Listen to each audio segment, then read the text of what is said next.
کیا آپ جانتے ہیں کہ جدید ہسپتالوں کے بننے سے صدیوں پہلے یورپی یونیورسٹیوں میں طب پڑھائی جانے سے بہت پہلے ایک مسلمان عالم ابن سینا، جنہیں مغرب میں ایویسینا کہا جاتا ہے، طب کی بنیادیں رکھ رہے تھے؟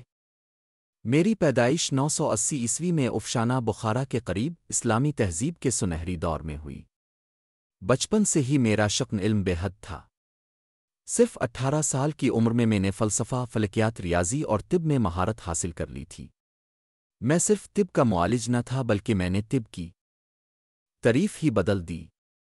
میری سب سے بڑی تصنیف القانون فی الطب تھی، جسے دنیا کینن آف میڈیسن کے نام سے جانتی ہے۔ یہ محض ایک کتاب نہ تھی بلکہ شفا کا ایک جہان تھا۔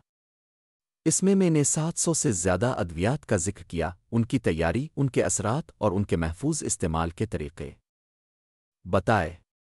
میں نے متعدی بیماریوں کی وضاحت کی، یہ کہ وہ کس طرح ایک انسان سے دوسرے تک پھیلتی ہیں، یورپ کے جراثیم دریافت کرنے سے صدیوں پہلے۔ میں نے بتایا کہ کس طرح جسم کے اعضاء ایک دوسرے کے ساتھ کام کرتے ہیں، کس طرح نبض دل کی کیفیت بتاتی ہے، کس طرح درست تشخیص زندگی بچا سکتی ہے۔ لیکن میں پہلا طبیب نہ تھا۔ یونانی اتباع بقراط اور جالینوس نے طب کی ابتدائی بنیادیں رکھی تھیں۔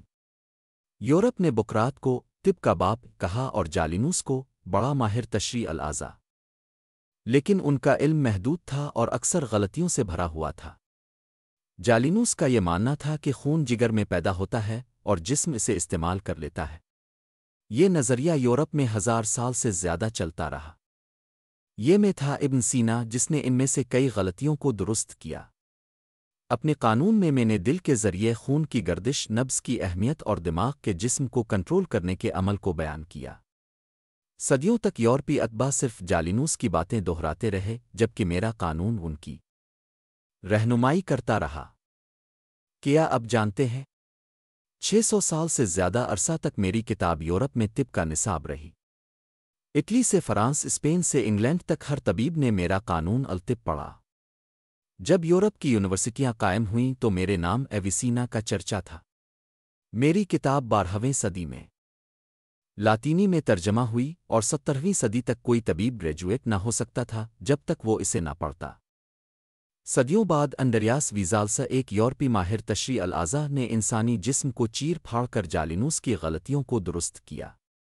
لیکن اس نے پایا کہ جن حقائق کو وہ دریافت کر رہا تھا وہ صدیوں پہلے میری کتاب میں لکھے جا چکے تھے۔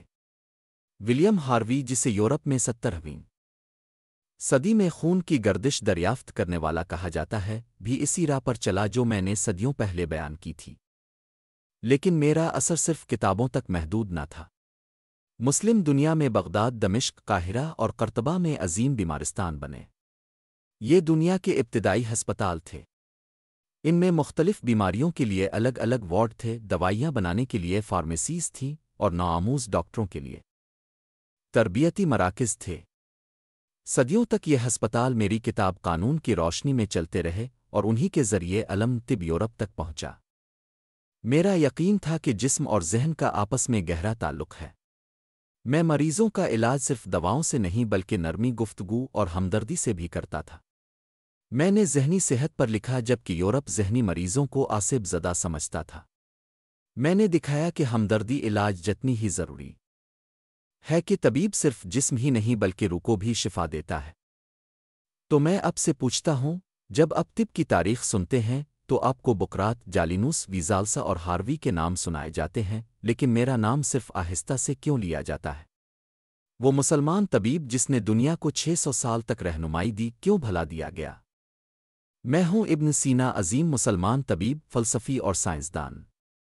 میری کتاب قانون الطب صرف ایک کتاب نہ تھی بلکہ قدیم دنیا اور جدید طب کے درمیان ایک پل تھی۔ میرے بغیر نہ ویزالسا ہوتا، نہ ہاروی، نہ جدید ہسپتال، نہ وہ میڈیکل اسکول جو آپ آج جانتے ہیں۔ یاد رکھیں، یورپ کے طب میں بیدار ہونے سے صدیوں پہلے میں ابن سینا پہلے ہی شفا کا چراغ روشن کر چکا تھا۔ اگر آپ کو یہ ویڈیو پسند آئی تو لائک اور شیئر کیجیے اور چینل کو سبسکرائب کرنا نہ بھولیے۔